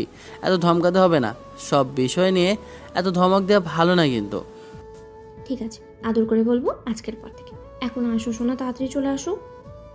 কলটা কেটে দিল ঈশান। এই মেয়ের হাব ভাব ভালো লাগছে না, তার উপর আবার এমন করে কথা বলছে, তাই বেশ সন্দেহজনক মনে হয়েছে। তাহলে কি কোনো ঘাপলা আছে? থাকতেও পারে, এই মেয়েকে দিয়ে বিশ্বাস নেই। বিষয়টা ভাবতে লাগলো ঈশান। অনেকক্ষণ যাবৎ ভেবেও কিছুই পেল না, আর পাবেই বা কী করে? এমন করে মেয়েটা কথা বলে, তাতে তেমন কিছুই বোঝা যায় না। কি বলবে এমন, কিংবা কোথায় নিয়ে যাবে কে জানে। অজানা এক আশঙ্কা নিয়ে ঈশান সিনথিয়াদের বাসার ছাদে গেল। তারপর কিছুক্ষণ যাবৎ দাঁড়িয়ে রইল। একটু বাদে সিনথিয়া আসলো, কিন্তু তার কোনো শব্দ হলো না। এসে মেয়েটা ওর পিছনে দাঁড়িয়ে এবার বলতে আরম্ভ করলো। তুমি কখন আসলে? মেয়েটা এমন দ্বারা হঠাৎ কথাতে ঈশান কিছুটা চমকে গেলেও নিজেকে সামলে নিল। তারপর আপুর দিকে ফিরেই একটু মুচকি হেসে যখন কিছু বলতে যাবে, তখনই নজর পড়ল মেয়েটা আজকে শাড়ি পরেছে, আর প্রচুর পরিমাণে সুন্দর লাগছে এই মুহূর্তে এই অবস্থায় দেখতে। ঈশান কিছুক্ষণ ধরে হাঁ করে মেয়েটার দিকে তাকিয়ে রইল। অন্যদিকে সিনথিয়া ওকে এমন করে তাকিয়ে থাকতে দেখে নিজেও মুচকি হাসলো। ভাবলো ঈশানের হয়তো পছন্দ হয়েছে, এমন করে সেজেছে বলে। পিচিটাকে এমন করে তাকিয়ে থাকতে দেখে একটা সময় নিজেই লজ্জা পেল মেয়েটা। তারপর আমতা আমতা করে বলল, বললে না আমাকে কেমন লাগছে? সিনথিয়া আপুর কথাতে ঈশান হকচকিয়ে গেল। তারপর চোখ জোড়া ফিরিয়ে নিয়ে আমতা আমতা করে বলতে লাগলো, না, মানে আসলে আপু, সুন্দর লাগছে তোমাকে, অসম্ভব রকমের সুন্দর লাগছে, সেজন্য চোখে ফেরাতে পারছি না। ঈশানের কথা শেষ হতে না হতেই সিনথিয়া কয়েক পা এগিয়ে আসলো। ঈশান অবাক চোখে তাকিয়ে বোঝার চেষ্টা করতে লাগলো কি হচ্ছে ওর সাথে আজ। এবার মেয়েটা বলতে আরম্ভ করলো, তাই এত সুন্দর লাগছে আমাকে? কখনো বলনি তো আগে। আগে তো কখনো শাড়ি পরনি, তাই বলতে পারিনি। আর আজকে শাড়িতে এমন করে প্রথমবার দেখছি, সেই জন্যই বললাম। তোমাকে এমন করে বলার অধিকার তো আমার নেই, তাই না? তোমাকে এমন করে বলতে পারবে একমাত্র তোমার হাজব্যান্ড, আর আমি তো তোমার টিউশনির সাধারণ একজন স্টুডেন্ট। আমি এমন করে বললে তোমার রাগ হওয়ার কথা, সেখানে তুমি বলছো এমন করে বলিনি কেন? আমি নিজেও ভেবে পাচ্ছি না যে তুমি এমন করে কথা বলছো কেন। তোমার কি মাথা খারাপ হয়ে গেছে কি না কে জানে, তবে আমার তো মনে হচ্ছে তুমি সত্যিই পাগল হয়েছো। না হলে আমি বললাম, আর আমার কথাতে এরকম করে শাড়ি পরে এসে আমার সামনে দাঁড়াতে না। সত্যি করে বলো তো কি হয়েছে? নাকি বয়ফ্রেন্ডকে আজ প্রপোজ করতে যাবে? আসলাম একটা কাজে, দিল পুরো মুডটা নষ্ট করে। তোমাকে বলেছে যে আমি বয়ফ্রেন্ডের সাথে দেখা করতে যাব? এসব আজব আজব কথা তোমাকে কে বলে শুনি? না, মানে আসলে এমন সুন্দর করে সেজে এসেছো, তাই বললাম আর কি। একটা কারণ আছে, সেই কারণটা শোনো। আমি তোমাকে কিছু বলতে চাইছি ঈশা। ঈশান অবাকে চরমে পৌঁছালো। মেয়েটার দিকে হাঁ করে কিছুক্ষণ যাবৎ তাকিয়ে থাকলে একটা সময় সিনথিয়া বলতে আরম্ভ করলো, দেখো, ঘুরিয়ে পেঁচিয়ে আর কিছু বলতে চাইছি না, আমি সরাসরি বলছি। সেদিনের পর থেকে তোমাকে প্রচণ্ড পরিমাণে ভালো লাগে। আবার সেই জন্যই তোমাকে এরকম করে আগলে রাখি, আমি গাড়ির উপর রাখি। কিন্তু আমার মনে হচ্ছে তুমি ওই মেয়েটার সাথে সম্পর্কে জড়িয়ে যাবে ঈশান, সেজন্যই আর চুপ করে থাকতে পারলাম না। আজকে তোমাকে এই কথাগুলো আমার বলতে হলো। ঈশান হাঁ করে মেয়েটার দিকে তাকিয়ে রইল। এসব কি হচ্ছে ওর সাথে? তাহলে কি আবারও মজা করছে?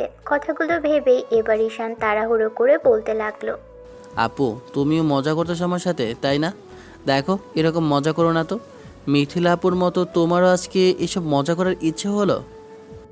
মানে তুমি কিসের কথা বলছো?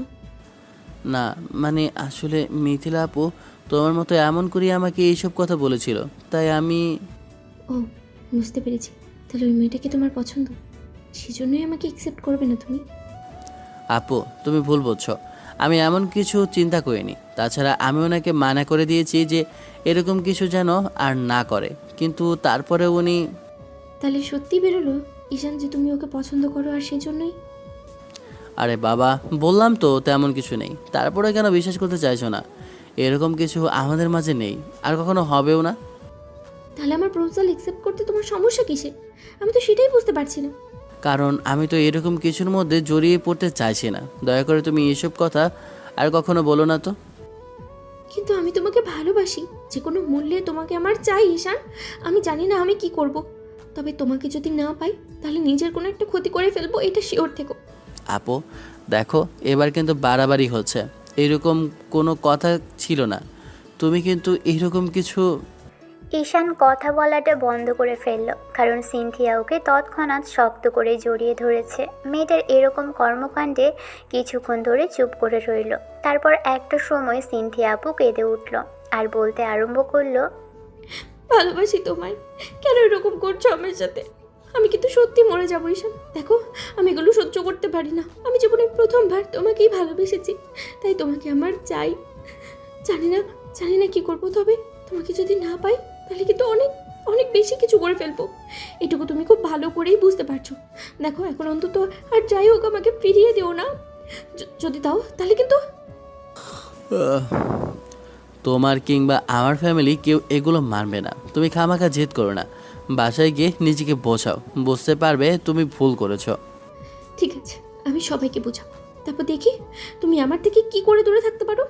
যদি তোমাকে বিয়ে করতে না পারি তাহলে আমার নাম সিনথিয়া না, বলে রাখলাম। ঈশান সেখানে দাঁড়িয়ে রইল আর সিনথিয়া আপু কাঁদতে কাঁদতে সেখান থেকে চলে গেল। তারপর কয়েকটা দিন আর তার সাথে দেখা হয়নি। ঈশান বুঝতে পারছে না যে এই মেয়েটা এরকম কেন করছে, পড়াতেও আসছে না, তাহলে কি রাগ করে যাচ্ছে না? বিষয়টা নিয়ে 7 দিন যাবৎ ভাবলো। তারপর একটা সময় যখন বুঝতে পারলো যে সিনথিয়া আপু হয়তো ওর উপর রাগ করে আছে, ঈশান সেদিন ওর সাথে দেখা করতে গেল বাসাতে। কিন্তু দেখা করতে গিয়েও খুব বেশি লাভ হলো না, কারণ সিনথিয়ার আম্মু বলে দিল ও কারোর সাথে দেখা করতে চাইছে না। বিষয়টা নিয়ে ঈশান ভাবলো, তারপর বাসায় চলে আসলো। অনেকক্ষণ যাবৎ চিন্তা করেও কোনো কাজ হলো না। পরদিন কলেজ থেকে দুপুরের দিকে বাসায় ফিরে যে এরকম কিছু দেখবে সেটা কল্পনাও করতে পারেনি, কারণ সিনথিয়া ওর আব্বু আম্মুকে নিয়ে ডাইনিংয়ে বসে আছে। সিনথিয়ার চোখে পানি টলমল করছে, মেয়েটার হাত কাটা। এরকম কিছু দেখেই ঈশান আবার চোখে তাকিয়ে রইল। মেয়েটা ওকে দেখেই এবার উঠে এসে তারপর জাপটে জড়িয়ে ধরল। ঈশান ডাইনিংয়ের কাছে এসে খানিকক্ষণ দাঁড়িয়েছিল, কিন্তু সিনথিয়া যখনই ওকে দেখেছে তখনই দৌড়ে গিয়ে ওকে জাপটে জড়িয়ে ধরল। ঈশান হক চুকিয়ে গেল। এবার মেয়েটাকে ছাড়িয়ে নেওয়ার চেষ্টা করলে তখন সিনথিয়া কেঁদে কেঁদে নিজের ভালোবাসার কথা বলল। ঈশান ওকে ছাড়িয়ে নিল, আর কিছু বলতে যাবে তার আগেই আম্মু উঠে আসলো আর ঈশানের হাত ধরে টেনে নিয়ে গিয়ে জোর করে একটা জায়গায় বসিয়ে দিয়ে তারপর বলতে আরম্ভ করলো, তোমাদের মাঝে কি কথা হয়েছে আমি সেটা জানি। তোমরা কেন এরকম করেছো কিংবা তুমি কেন সিনথিয়াকে কাঁদিয়েছো সেটাও আমি বুঝতে পেরেছি। দেখো আব্বু, যেটা হয়েছে সেটাতে কেউই দায়ী নয়। আর প্রেম ভালোবাসা তো বলে কয়ে হয় না, হয়ে যায়। সেজন্য আমি বলছি কি যে ওরা আমাদের বাসায় এসেছে সিনথিয়ার সাথে তোমার বিয়ের প্রস্তাব নিয়ে। সিনথিয়া কান্নাকাটি করছিল, তারপর দেখো হাত কেটে ফেলেছে। সব মিলিয়ে ওর আব্বু আম্মু চাইছিল না এরকম কিছু হোক, তবে একমাত্র মেয়ের ভালোর জন্যই এরকম কিছু করতে হয়েছে। সেজন্য বলছি কি তুমি একবার ভেবে দেখো, যে পরিবার তো রাজি আছে তাই। আন্টি, ও কোনো কথা বলবে না, ও আমায় ভালোবাসে, জিজ্ঞেস করে দেখো।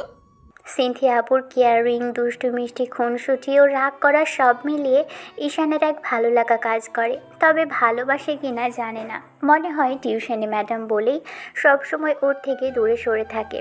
ঈশান চুপ করে আছে দেখে এবার সিনথিয়া কান্নাকাটি করে নিজের ভালোবাসার কথা বলতেই এরই মাঝখানে সিনথিয়ার আপু বলতে লাগলো, দেখো ঈশান, আমি চাইনি এরকম কিছু হোক, তবে দুইজন দুইজনকে অনেক আগে থেকেই চিনো। আর সিনথিয়া নিজে চাই তোমাকে বিয়ে করতে, সেই জন্য আসতেই হয়েছে। মেয়ে এরকম পাগলামি করলো, সেই জন্যই আজকে বিয়ের কথাটা পাকা করতে আসলাম। এখন তুমি যদি আর ফ্যামিলির কথা মতো মেয়েটাকে বিয়ে করে নিতে, তাহলে আমার কিছু করার নেই আঙ্কেল। যদি আব্বু আম্মু রাজি থাকে তাহলে আমি কি বলতে পারি বলেন? কেন তুমি আমাকে ভালোবাসো না? সত্যি করে বলবে, তুমি তুমি আমাকে ভালোবাসো না? যদি বলো ভালোবাসো না আর আমাকে তোমার পছন্দ না, তাহলে আমি তোমার লাইফ থেকে অনেক দূরে সরে যাব। ঈশান মাথা নিচু করে রইল। এর মাঝখানে সিনথিয়া গিয়ে ওর হাত ধরে টেনে ওঠালো, তারপর জোর করে টানতে টানতে ওর রুমের দিকে নিয়ে যেতে গেলে আম্মু বলতে লাগলো, মামনি, তুমি জেদ করো না। দেখো, রাগের মাথায় এরকম কিছু করলে শেষে নিজেকেও কষ্ট পেতে হবে। আমরা ঈশানকে বুঝাবো আমার ছেলে বিয়েতে রাজি আছে। বলো, বিয়ের পর দেখবে সব ঠিক হয়ে যাবে। তুমি পাগলামি করো না প্লিজ, আমাদের কথাটা শোনো। কে শোনে কার কথা? সিনথিয়া জোর করে ঈশানকে ওর রুমে নিয়ে গিয়ে দরজা আটকে দিল। ঈশান মেয়েটার থেকে কয়েক হাত দূরত্বে দাঁড়ানো। সিনথিয়া হঠাৎই হাতের ব্যান্ডেজটা খুলে দিতে যাবে। ঈশান সেটা বুঝতে পেরে ওর হাতটা ধরে ফেলল। তারপর জোর করে আটকানোর চেষ্টা করলে সিনথিয়া বলতে লাগলো, ভালোবাসো কিনা বলো। যদি না বাসো তাহলে আজকে এখানেই নিজেকে শেষ করে দেব, আর কখনো তোমার সামনে আসবো না। তো তুমি আর আমাকে দেখতে পাবে না। সময় লাগবে তার জন্য। এখন জোর করে কি তুমি আমাকে নিয়ে ভালোবাসবে? তাহলে কাকে ভালোবাসো? ওই মিথিলাকে, যে কিনা তোমাকে জোর করে কাছে টেনে নেয়? মিথিলা এমন কি ভালোবেসেছে যার জন্য আমাকে একটু ভালোবাসা যাবে না? নাকি ওকে কথা দিয়ে ফেলেছো? সত্যি করে বলো। মেয়েটা কথাগুলো বলে ফুপিয়ে উঠতে লাগলো। ঈশান সিনথিয়ার হাতটা ছেড়ে দিয়ে চোখের পানি মুছে দিতে গেলেই তখন সিনথিয়া ওকে সরিয়ে দিতে চেষ্টা করে। ঈশান জোর করে সিনথিয়ার মুখের দুপাশে হাত রাখলো। তারপর চোখের পানি মুছে দিতেই মেয়েটা ওকে জাপটে জড়িয়ে ধরে ফুপিয়ে উঠতে লাগলো। ঈশান না চাইতেও মেয়েটার মাথায় আলতো করে হাত রাখলো। এবার সিনথিয়া ফুপিয়ে ফুপিয়ে বলতে লাগলো, সত্যি করে বলো তুমি ওকে ভালোবাসো কিনা, নাহলে কিন্তু আমি। আরে বাবা, বললাম তো ভালোবাসি না। তাছাড়া ও আমাকে প্রপোজ করেছিল, কিন্তু আমি বারণ করে দিয়েছি। দেখো, আব্বু আম্মু তোমার সাথে বিয়ে ঠিক করেছে, ঠিক আছে।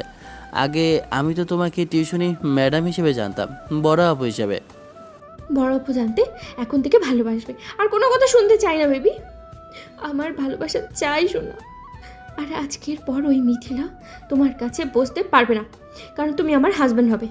অন্যের হাজব্যান্ডের কাছে ও কি করে আসে আমিও সেটা দেখবো। ঈশানকে ছাড়বে না বলেই সিনথিয়া খুব শক্ত করে জড়িয়ে ধরে রেখেছে। এখনও দু হাতে ঈশানের শার্টটা খামচে ধরে ফুপিয়ে উঠছে। না চাইতেও এবার ঈশান মেয়েটাকে জড়িয়ে দু হাতে ধরলো আর মাথাটা বুকের সাথে চেপে ধরে বলতে লাগলো, ওকে বাবা, ঠিক আছে, এবার কান্না থামাও। আমাকে কেউ নিয়ে যাবে না, আর কারোর সাথে কথাও বলবো না। আমি তো তোমার বর হব। আচ্ছা, তুমি আমার পাগলামি কেন করতে গিয়েছিলে বলো তো? ঈশান কথাগুলো শেষ করতে পারল না। এরই মাঝে নিচে থেকে বেশ জোরালো কথার শব্দ হতেই দুজনকে ছেড়ে দিল। তারপর ছেলেটা তাড়াহুড়ো করে নিচের দিকে গেলে সিনথিয়া ওর সাথে পিছনে পিছনে আসলো।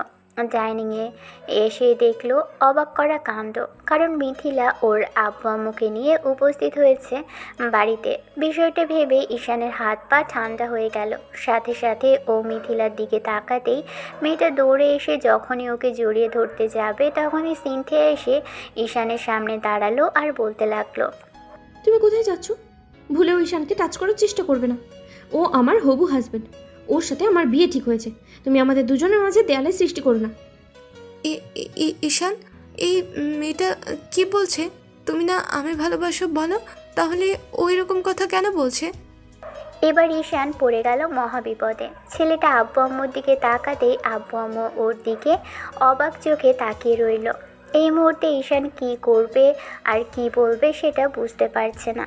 অন্যদিকে সিনথিয়া ওদের বিয়ে ঠিক হয়েছে সেটা প্রথম থেকে শেষ অবধি ওদের দেখা হওয়ার কথা বলল। ওদের মাঝে কি সম্পর্ক সেটা সবই বলল। সব শোনার পর মিথিলা ঈশানের দিকে ছলছল নয়নে তাকিয়ে থেকে বলতে আরম্ভ করলো, আমি এতদিন ধরে তোমাকে ভালোবাসি, ভালোবাসার কথাগুলো বলে যাচ্ছি, আর তুমি আমার ভালোবাসাটা এত কাছে থেকে বুঝতেই পারলে না। দিন শেষে যে মেয়েটা দুদিন ধরে তোমাকে ভালোবাসলো, তুমি তাকেই ভালোবাসলে। তোমার কথা মতো আমি আব্বু আম্মুকে রাজি করিয়ে নিয়ে আসছিলাম তোমার বাসা অবধি, যেন তোমার সাথে আমার বিয়েটা ঠিক করে দেয়।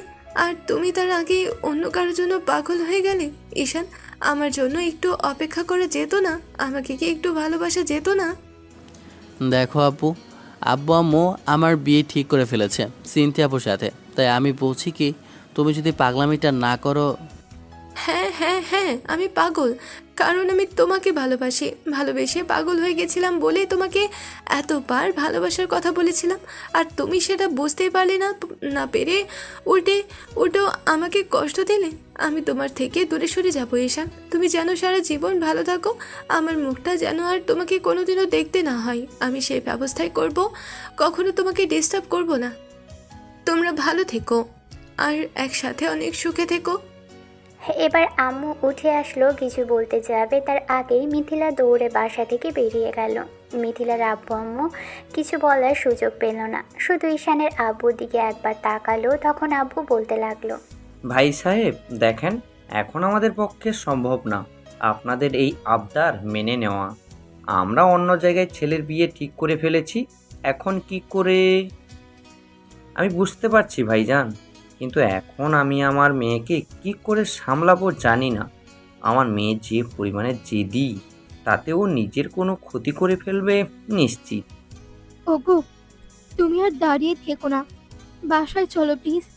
দেখো, মেয়ে কিছু করে না বসে, তারপরও ভুলভাল কিছু একটা করে নিজের কোনো ক্ষতি করে ফেলে। একমাত্র মেয়ের কিছু হয়ে গেলে আমরা কাকে নিয়ে বাঁচবো? মিথিলার আব্বু আম্মু চলে গেল। এবার ঈশান পড়ে গেল টেনশনে। ছেলেটা ধপ করে গিয়ে একটা জায়গায় বসে পড়ল। তখন সিনথিয়ার পাশে গিয়ে বসতেই ঈশান বলতে লাগলো, জানি না এ কোন পরীক্ষায় পড়ে গেলাম আমি, তবে আমার মনে হচ্ছে অনেক বড় সমস্যার মধ্যে পড়ে গেছি এবার। এই মেয়ে যে পরিমাণ রাগী আর জেদি, তাদের নিজের কোনো ক্ষতি করতে দুবার ভাববে না। আমার খুবই টেনশন হচ্ছে। তুমি টেনশন করো না তো, কিচ্ছু হবে না। ওর আব্বু আম্মু তো আছে ওকে দেখার জন্য, সব ঠিক হয়ে যাবে। 2 দিন পরেই যখন বুঝতে পারবে তুমি আমি ভালো আছি, তখনও দেখো তোমাকে ভুলে যেতে আরম্ভ করবে, অন্য কাউকে নিয়ে বাঁচার চেষ্টা করবে। এখন তো আমি এই কথা তোমাকে বলতে পারতাম, তুমিও অন্য কারোর সাথে বিয়ে করে নিয়ে ভালো থাকতে পারতে। আমি মিথিলাকে বিয়ে করে নিতাম, সেটাই কি ভালো হতো না? ঈশানের এমন ধারা কথাতে সিনথিয়া কান্না করে ফেললো। ফুপিয়ে ফুপিয়ে কাঁদতে কাঁদতে বলতে লাগলো, আমাকে কষ্ট দিতে তোমার এত ইচ্ছে করে ইচ্ছে, তাহলে বলো আমি পড়ে যাই, সেটাই ভালো হবে। তুমি মিথিলাকে বিয়ে করে নাও। এই মুহূর্তে আমার কিছু ভালো লাগছে না। আন্টি আঙ্কেল, আপনারা ওনাকে নিয়ে যান তো। এখন আমার ওনার সাথে কথা বলতে একটু ভালো লাগছে না, প্রচুর পরিমাণে টেনশন হচ্ছে। বিকেলের ঘটনা। তখন ঈশান ব্যালকানিতে দাঁড়িয়ে চা খাচ্ছে, চায়ের কাপে চুমুক দিয়েছে আর বারবার ভাবছে মিথিলা ভুলভাল কিছু করে ফেলবে না তো। এরই মাঝে কেউ একজন এসে পিছন থেকে জড়িয়ে ধরলো আর পিঠে মাথা ঠেকিয়ে বলতে লাগলো, আমি অনেক খুশি সোনা, আমি অনেক বেশি খুশি, আজকে তোমাকে পেয়ে গেছি সারা জীবনের জন্য। ঈশান কোনো কথা বলল না। এখন সিনথিয়া ওকে ছেড়ে দিয়ে এবার নিজের দিকে ফেরালো। তারপর সামনে থেকে ছেলেটাকে জড়িয়ে ধরতে ঈশানের ধুতি ওর মাথায় ঠেকাতেই মেয়েটা বলতে লাগলো, তখনকার বিষয়টা নিয়ে আমি খুব বেশি সরি সোনা, আর কখনো এরকম হবে না। আমি বুঝতে পারিনি যে তুমি এমন করে রাগ করবে, বুঝতে পেরেছি যে তোমার টেনশন হচ্ছে। দেখো কিচ্ছু হবে না। আচ্ছা আমরা না হয় বিয়েটা করে নিই, তারপরে দেখো গিয়ে মেয়েটাকে বোঝাবো, বলবো যে আমরা ভালো আছি, এখনও যেন কাউকে বিয়ে করে নিয়ে সুখে থাকে। ঈশান কোনো কথা বলতে পারল না, চুপ করেই রইল। একটা সময় চায়ের কাপটা এক সাইডে রেখে তারপর মেয়েটাকে 2 হাতে জড়িয়ে ধরে জোরে নিঃশ্বাস নিল। সিনথিয়া ওকে আঁকড়ে ধরল। মিনিট 10 এমন করে থাকার পর ঈশানের ফোনটা বাজতে আরম্ভ করলো। ঈশান পকেট থেকে ফোন বের করে কানে দিতেই ওপাশ থেকে যেটা শুনলো সেটা শোনার পর হাত পা ঠান্ডা হয়ে আসলো ছেলেটার। ঈশান কথা বলছিল না দেখে এবার সিনথিয়া ওর থেকে ফোনটা নিয়ে সব কিছু শুনলো। সব শোনার পর কাঁপা কাঁপা কণ্ঠে বলতে লাগলো, ঈশান, মিথিলা সুইসাইড করার চেষ্টা করেছে? ঈশান কিছু বলল না। সিনথিয়া ঈশানের একটা হাত ধরলো ও বলতে লাগলো, তুমি আমাকে কোথায় নিয়ে যাচ্ছ? এখন আমাদের এখানে দাঁড়ালে চলবে না। মেয়েটা সুইসাইড করার চেষ্টা করেছে, সেটা আমাদের জন্যই। ঈশান, ওখানে আমাদের যাওয়া দরকার। আর মিথিলার যদি কিছু হয়ে যায় তার জন্য আমরা দায়ী থাকবো। আমাদের ওকে বোঝানো দরকার। এটাই তো হবারই ছিল, ও আমাকে অনেক আগে থেকেই পছন্দ করত। আমি কি করব আমি বুঝতে পারছি না। আমার খুব খারাপ লাগছে এটা ভেবে যে আমি কি রেখে কি করব। একটা দোটানার মধ্যে পড়ে গেছি। তোমাকে বিয়ে না করলেও কষ্ট পাবে, ওকে কষ্ট দিলে তোমাকে নিয়ে আমি কখনোই ভালো থাকতে পারবো না। আমার মাথা কাজ করছে না। এ নিয়ে পরে ভাবা যাবে, কিন্তু এসব বিষয় নিয়ে এখানে দাঁড়িয়ে থাকলে হবে না, আমাদের হসপিটালে যাওয়া উচিত। ঈশান আর সিনথিয়া বাসা থেকে বের হতে গেলেই তখন ঈশানের আব্বু আম্মু বিষয়টা জানতে পারল। সিনথিয়ার আব্বু আম্মু সহ সবাই হসপিটালে পৌঁছলো। হসপিটালে পৌঁছে দেখতে পেল সবাই অপারেশন থিয়েটারের সামনে দাঁড়ানো। মেয়েটা নাকি বেশ বাজে ধরনের পয়জন খেয়েছিল, সেটা ওয়াশ চলছে। কিছুক্ষণ যাবৎ ওটিতে ঢোকানো হয়েছে। মিথিলার ফোন থেকে ঈশানের নাম্বারটা খুঁজে নিয়ে ওর আব্বু ফোন করেছিল। ঈশান এসে একটা জায়গায় ধপ করে বসে পড়ল। সিনথিয়া ওর পাশে বসে ওকে সান্ত্বনা দিলেও ছেলেটা নিজেকে শান্ত করতে পারছিল না। এটা ভেবেই যে মেয়েটাকে ওকে ভালোবাসতো আরও সেটা বুঝতে পারল না। ভেবেছিল মজা করছে, আর আজকে বিয়ের প্রস্তাব নিয়ে বাসায় আসলো, কিন্তু তার আগে সিনথিয়া আপু যে এমন কিছু করবে সেটা ঈশান ভাবতেও পারেনি। বড্ড কঠিন একটা দিন পার করছে আজ ঈশান। মনে হচ্ছে দিনটা শেষই হতে চাইছে না। শেষে সন্ধ্যার মুখে ডক্টর ওটি থেকে বেরোনোর পর ডক্টরের মুখে তেমন কোনো আশার আলো দেখা যাচ্ছে না। ঈশান এগিয়ে এসে জিজ্ঞেস করলো, ডক্টর, মিথিলার কি অবস্থা? ও ঠিক আছে তো? কিছু হবে না তো ওর? ওয়াশ করে আর পয়জনটা বের করে ফেলেছি, এখন বাকিটা আল্লাহর ইচ্ছা। অনেকখানি দেরি হয়ে গিয়েছিল, তাই এই মুহূর্তে বলা যাচ্ছে না কিছু। 24 ঘন্টা পর বলতে পারবো উনি বাঁচবেন কিনা, তবে আশা করছি 24 ঘন্টার মধ্যে জ্ঞান ফিরে আসবে। আপনারা ওপরওয়ালাকে রাখুন, উনি চাইলে রাতের মধ্যেও জ্ঞান ফিরতে পারে। ডক্টর চলে যেতেই মিথিলার আব্বু আম্মু কান্নায় ভেঙে পড়ল। ঈশান আবার একটা জায়গায় গিয়ে বসে পড়ল। সিনথিয়া বুঝতে পারল ঈশানের টেনশন হচ্ছে, জড়িয়ে ধরল ছেলেটাকে, কিন্তু ঈশান ওকে জড়িয়ে ধরছে না। মেয়েটা বুঝতে পারছে ছেলেটা ঠিক কতটা কষ্টে আর টেনশনের মধ্যে আছে। সিনথিয়া তো ওকে 2 মাস ধরে ভালোবাসে, কিন্তু মেয়েটা ওকে 4 মাস ধরেই জ্বালাচ্ছে বিষয়টা নিয়ে। সিনথিয়া ভাবতে লাগলো, এখন ঈশান যদি এই মেয়েটাকে না বিয়ে করে তাহলেও নিজেকে শেষ করে দিবে। সিনথিয়ার এটা ভেবে ভয় হচ্ছে যে ঈশান শেষ পর্যন্ত বিয়েটা করবে তো। সারা রাত ঈশান হসপিটালে থেকে যায়নি। সন্ধ্যার মুখে সিনথিয়া আর ঈশানের আব্বু আম্মু চলে গেলেও ওরা সেখানেই থেকে গেছে। দুপুর থেকে খাওয়া দাওয়া বন্ধ করে দিয়েছে ঈশান। রাতে সিনথিয়া অনেক চেষ্টা করেও ঈশানকে খাওয়াতে পারল না। তারপর মেয়েটা ওকে জড়িয়ে ধরে বুকের মধ্যে ঘুমিয়ে পড়েছিল। ঈশান না চাইতেও মেয়েটাকে এক হাতে জড়িয়ে ধরেছিল। জানে না কি করবে। একে অবহেলা করলে এ মরবে, ওকে অবহেলা করলে ওই মেয়েটা মরবে। কাকে ছেড়ে কাকে যে ভালোবাসবে আর কাকে দূরে সরাবে জানে না। তবে ঈশানের যে কারোর প্রতি সমপরিমাণ ভালোবাসা আছে কিংবা দুজনের একজনকে ভালোবাসে সেটা না। হঠাৎ করেই এরকম একটা ঘটনা ঘটাতে খানিকটা ভরকে গেছে, কিন্তু দুজনের প্রতি একটা সমান অনুভূতি সৃষ্টি হচ্ছে। তবে আগে যার ভালোবাসাটা ওর মনে জায়গা করে নিতে পারত সেটাই হয়তো প্রথম হতো। যাই হোক, পরদিন সকালে মিথিলার জ্ঞান ফিরল, কিন্তু জ্ঞান ফিরতে মেয়েটা কান্নাকাটি জুড়ে দিল আর ফ্যাল করে শুধু তাকিয়ে রইল। কারোর সাথেই কোনো কথা বলছিল না। ওর আব্বু আম্মু অনেক চেষ্টা করেও ওর কান্না থামাতে পারল না। শেষে ঈশানকে যাওয়ার কথা বললে ঈশান গেল না, শুধু সিনথিয়া ভিতরে গিয়ে দেখা করলো। মেয়েটা ওর সাথে কোনো কথাই বলেনি, শুধুই কান্না করেছে। নিজের ভালোবাসাকে দূরে হারিয়ে যেতে দেখে কেই বা শান্ত থাকতে পারবে। এরই মাঝে ঈশান আব্বু আম্মুকে কল করেছে। সারা রাত ধরে ভেবেছে কি করবে আর কি করলে ভালো হবে। সিনথিয়ার আব্বু আম্মুকেও আসতে বলেছে। ওনারাও ঘন্টাখানেক পরে এলেন। তারপর সবাইকে নিয়ে ঈশান মিথিলার কেবিনে উপস্থিত হলো। মিথিলা কান্নাকাটি করছে দেখে এবার ঈশান ওকে কিছু বলতে নিলে মেয়েটা উঠে বসার চেষ্টা করলো। ঈশান ওকে ধরে উঠিয়ে নিল, তারপর আধশোয়া করে বসিয়ে দিতেই মিথিলা বলতে লাগলো, তুমি এখানে কেন এসেছো? কথাটা বলার সাথে সাথে ঈশান কষিয়ে মেয়েটার গালে একটা থাপ্পড় মারল। এবার সিনথিয়া ওর হাতটা ধরে ফেলে বলতে লাগলো, ঈশ্বরী, ওকে মারছো কেন? প্লিজ এরকম রাগারাগি করো না। মারবে না তো কি করবে? নিজেকে কষ্ট দিলে আর শেষ করে দিলেই সব সমস্যার সমাধান হয়ে যায়। ও বুঝতে পারছে না যে ভালোবাসলে তাকে বোঝার চেষ্টা করতে হয়, তার কথাটা ভাবতে হয়। সবসময় জেদ ধরে ভালোবাসাটা পাওয়া যায় না। আমি ওকে কি করে বোঝাবো সেটা নিজেই বুঝতে পারছি না। মিথিলা এবার ঈশানকে জড়িয়ে ধরে ফুপিয়ে উঠতে লাগলো। ঈশান হাতটা আপনা আপনি ওর মাথায় চলে গেল।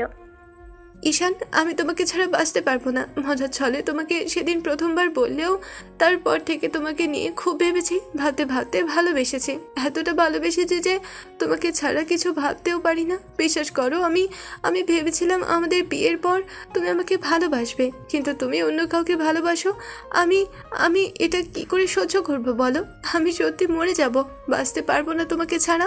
মিথিলা কথাগুলো বলে কান্নাকাটি করতে লাগলো। ঈশান ওকে শত বোঝানোর পরও মিথিলা বারবার একই কথা বলল। ওদের পাশে দাঁড়িয়ে সিনথিয়া মাথা নিচু করে চোখের পানি ফেলছে। মেয়েটা হয়তো ভয় পাচ্ছে, মিথিলাকে যদি ঈশান বলে দেয় ওকে বিয়ে করবে, তাহলে ওর কি হবে? আব্বু আম্মু একটা দোটানার মধ্যে আছে। কাকে রেখে যে কাকে ছেলের বউ করবে, আর কাকে যে দূরে সরিয়ে দিবে, কার প্রতি অন্যায় হবে আর কার প্রতি সদয় হবে, সেটাই ভেবে পাচ্ছে না। মিথিলার আব্বু তো ঈশানের আব্বুর হাতে পায়ে ধরতে গেল, তখন আব্বু ওনাকে জোর করে ধরে একটা জায়গায় বসালো। লোকটাকে সান্ত্বনা দিতে লাগলো। ঈশানের এরকম একটা দোটানার মধ্যে পড়া অবস্থা দেখে সিনথিয়া এসে ওর কাঁধের উপর হাত রেখে বলতে লাগলো, ঈশান, আমি অনেক ভেবে দেখলাম আমি তোমাকে ভালোবাসি না।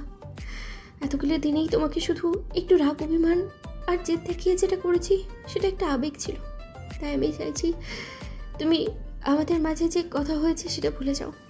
আর কালকে যেটা হয়েছে সেটা আমি আব্বু আম্মুকে বলে শেষ করে দেবো। এখান থেকে অনেক দূরে চলে যাবো। তুমি মিথিলাকে বিয়ে করে নিও, ওকে বিয়ে করে নিয়ে ভালো থাকবে। দেখো, মিথিলা তো আমার থেকে আগে থেকে তোমাকে ভালোবাসে, তাই আমার থেকে আগের অধিকারটা ওর। আমি সব কিছু ঠিক মানিয়ে নিতে পারবো, দেখো, কিন্তু ওকে দূরে সরিয়ে দিলে ও ভালো থাকতে পারবে না। আজকের মতো যদি আবার পরে নিজের কোনো ক্ষতি করে বসে, তার জন্য তাই থাকবো আমি। আমি বেঁচে থাকা অবস্থায় কেউ আমার জন্য সুইসাইড করবে, মরে যাবে, সেটা আমি কখনোই মানতে পারবো না। এসে তুমি বড় মুখে বিয়ে করে নাও, মিথিলা তোমাকে অনেক বেশি ভালোবাসবে। কিন্তু আমি সব সময় তোমার সাথে রাগ অভিমান দেখাই, বিয়ের পরেও তাই করবো। কখনো তোমাকে ভালো থাকতে দিব না। দেখো, এসব তুমি কি বলছো মামুনি? আমি ঠিকই বলছি আম্মু। এখন চলো, আমাদের যাওয়ার সময় হয়ে এসেছে। আমি ভেবে নিয়েছি আম্মু, যা হবার আমার ভাবা হয়ে গেছে। সিনথিয়া কান্না করে যখনই বেরিয়ে যেতে নিবে, তখনই মিথিলা ওর হাত ধরে ফেলল। তারপর ঈশানকে ছেড়ে দিয়ে সিনথিয়াকে টেনে এনে পাশে বসিয়ে দিয়ে ওর একটা হাতের মুঠোয় নিয়ে বলতে লাগলো, কোথাও যাবে না তুমি। ঈশানের সাথে তোমার বিয়ে ঠিক হয়েছে, তুমি ওকে বিয়ে করবে। কিন্তু আমি বিয়ে করলে তুমি ভালো থাকতে পারবে না। আমি সবটা মেনে নিতে পারবো, তুমি ওকে বিয়ে করে নাও। ঈশানের এবার মেজাজটা এত পরিমাণে খারাপ হচ্ছে যেটা বলার বাহিরে। দুই মেয়ে নাটক করছে এখন। ছেলেটা এবার রাগী কণ্ঠে একটা গর্জন করে উঠে আর বলতে লাগলো, আমি কাউকেই বিয়ে করব না। আমাকে কি তোমাদের খেলার পুতুল বলে মনে হচ্ছে? যার ইচ্ছা যা বললে তাই করলে, আর আমি তোমাদের কথা মতো চুপচাপ সব শুনে যাব? কখনই না। আম্মু এসে ছেলেকে শান্ত করতে লাগলো। আলতো করে জড়িয়ে ধরতে ঈশান আম্মুকে জড়িয়ে ধরে কান্না করতে লাগলো। আব্বু আম্মু, আমি সিদ্ধান্ত নিয়েছি বিয়ে যদি করি দুজনকেই করব, আর যদি না করি তাহলে কাউকেই করব না। একজনকে কষ্ট দিয়ে আমি আরেকজনের সাথে ভালো থাকার চেষ্টা করতে পারবো না। আমার পক্ষে এটা সম্ভব না। একজনকে ভালো রেখে আরেকজনকে কষ্ট দেওয়াটা না। না আমি সিনথিয়া আপুকে ভালোবাসি আর না মিথিলা আপুকে ভালোবাসি। দুজনের প্রতি আমার অনুভূতি থাকলেও কোনটা ভালোবাসার কোনটা আবেগ আমি সেটা বুঝতে পারছি না। তাই আমি চাইছি ওদের দুজনকে একটা পরীক্ষার মধ্যে ফেলতে। ওরা যেরকম ঠিক আমাকে পরীক্ষায় ফেলেছে, আমি ঠিক ওদেরকে একটা সিদ্ধান্ত জানিয়ে দিচ্ছি। যদি থাকতে হয় দুজনকে একসাথে থাকতে হবে। যদি কেউ বলে কেউ আমাকে বিয়ে করবে না, সে চলে যাবে, তাহলে সে চলে যেতে পারে। তাহলে আমি আর একজনকে এমনিতেই বিয়ে করব না, আমি অন্য কোথাও বিয়ে করে নিব। তারপরেও এদের দুজনের একজনকেও বিয়ে করতে রাজি নই। তুমি এসব কি বলছো? তুমি বুঝতে পারছো না যে মিথিলা? চুপ, একদম চুপ, আর কোনো কথা না। আমি তোমার থেকে কোনো কিছু শুনতে চাইছি না। আমি এতটা বাচ্চা নই যে সঠিক সিদ্ধান্ত নিতে পারবো না। তোমার থেকে জুনিয়র হতে পারি, কিন্তু ভালো মন্দের বিচার করার বয়সটা আমার হয়েছে। এখন তুমি যদি চাও সতীনের সংসার করতে পারো, কিন্তু একটা কথা, যদি সব কিছু মানে নিয়ে থাকতে পারো তো দুজনে একসাথে থাকবে, আর না হলে তুমিও চলে যাবে আর মিথিলাও চলে যাবে। কারো কোনো দরকার নেই আমার লাইফে। এসব কি বলছিস আব্বু? এরকম করে কি সম্ভব বল? দুজনকে বিয়ে করা কখনো সম্ভব? তাছাড়া কিভাবে থাকবে তোমরা? আম্মু প্লিজ, এটা আমাদের লাইফের সিদ্ধান্ত, অন্তত তোমরা এর মধ্যে বাধা দিও না। আর যদি তোমাদের এতই সমস্যা থাকে তাহলে আমাকে বলো, এর থেকে ভালো সমাধানের কি হতে পারে? কাকে বিয়ে করলে কে ভালো থাকবে আর কে কষ্টে থাকবে একটাবার ভেবে দেখো তো। আমি কাল সারা রাত এসব ভেবেছি। আমি সেজন্যই তোমাদের সবাইকে এখানে ডেকেছি। এখন দুই পরিবারের দুই মেয়েকে নিয়ে যদি ওনাদের সমস্যা থাকে কিংবা আমার সাথে যদি মানিয়ে নিতে পারে তাহলে দুজনের সাথে আমার বিয়ে হবে আর দুজনে একসাথে বোনের মতো করে থাকবে। যদি এই নিয়ে কোনো ঝামেলা হয় সে নিজে থেকে চলে যেতে পারে। আর একজনের যদি সতীনের সংসার করতে কষ্ট হয় তো সেও চলে যাবে। বাকি একজনকে আমি বিয়ে করব না, কিন্তু একজনকে আমার পক্ষে মেনে নেওয়া সম্ভব না। এখন তোমরা যদি রাজি থাকো তো দুজনের সাথে বিয়ে হবে, আর না হলে দুজনেই সসম্মানে বাসায় চলে যাবে। আমি আর কারো মুখও দেখতে চাই না। এরই মাঝে ঈশানের বন্ধুরাও হসপিটালে আসলো। ঈশানের সিদ্ধান্ত শুনে ওরা বেশ খানিকটা অবাক হলো, কিন্তু ছেলেটা যে পরিমাণে রেগে আছে আর যে সিদ্ধান্ত নিয়েছে এর বাহিরে কোনো সিদ্ধান্ত হলেই ঈশান কাউকেই বিয়ে করবে না। দুপুর অবধি সবাই আলাপ আলোচনা করলো হসপিটালে বসেই। শেষে মিথিলা সিনথিয়া দুজনে সিদ্ধান্ত নিল একসাথে থাকবে আর একসাথেই দুজন বোনের মতো থেকে ঈশানকে ভালোবাসার চেষ্টা করবে। দুজনেই একসাথে সংসার করবে। দুই মেয়ের পরিবার থেকেই বাধা আসলে তখন মেয়েরাই তাদের পরিবারকে বোঝালো। ঈশান শুধু বসে বসে ওদের কর্মকাণ্ড দেখল, হাসি পাচ্ছিল খুব। তারপরও এরকম পরিস্থিতিতে হাসা যাবে না, তাই ওদের সব কথাই শুনল। শেষে মিথিলা আর সিনথিয়া দুজনে সিদ্ধান্ত জানালে তখন ঈশানের আব্বু আম্মু আর কোনো অমত করল না। দু পরিবারই রাজি হলো। বিয়ের কথা উঠলে ঈশানের বন্ধু হসপিটালেই কাজে নিয়ে আসে। বিয়েটাও সেখানেই হলো। একে একে দুজনের সাথেই বিয়ে হলো। বিয়ে শেষে দুজন ঈশানকে দুপাশ থেকে জড়িয়ে ধরে রাখলো। ঈশান ওদের দু হাতে জড়িয়ে ধরে কপালে চুমু খেলো। দুজনেই ওর বুকে মাথা রেখে চোখ জোড়া বন্ধ করে রেখেছে। ঈশান শেষে একটা স্বস্তির নিঃশ্বাস ফেলতে পারল। গল্পটা অবাস্তব, তাই অবাস্তব ভেবেই নেবেন। গল্পের সাথে বাস্তব লাইনের কোনো কোনো সময় মিল থাকলেও থাকতে পারে। আপনাদের আনন্দ ও কিছু শোনানোর জন্যই আমাদের এরকম করে লিখতে হয়। তো ভালো থাকুক ভালোবাসা। যে যার দৃষ্টিকোণ থেকে ভালো ভালো কমেন্ট করবেন। দেখা হচ্ছে অন্য কোনো দিন অন্য কোনো গল্পে। ততদিন পর্যন্ত সুস্থ থাকবেন, ভালো থাকবেন। আর হ্যাঁ, এর থেকেও ভালো কোনো সমাধান আপনাদের কাছে থাকলে আমাকে একটু জানাবেন। পরবর্তীতে তেমন কোনো সমাধান দেওয়ার চেষ্টা করব। ধন্যবাদ। আল্লাহ হাফেজ।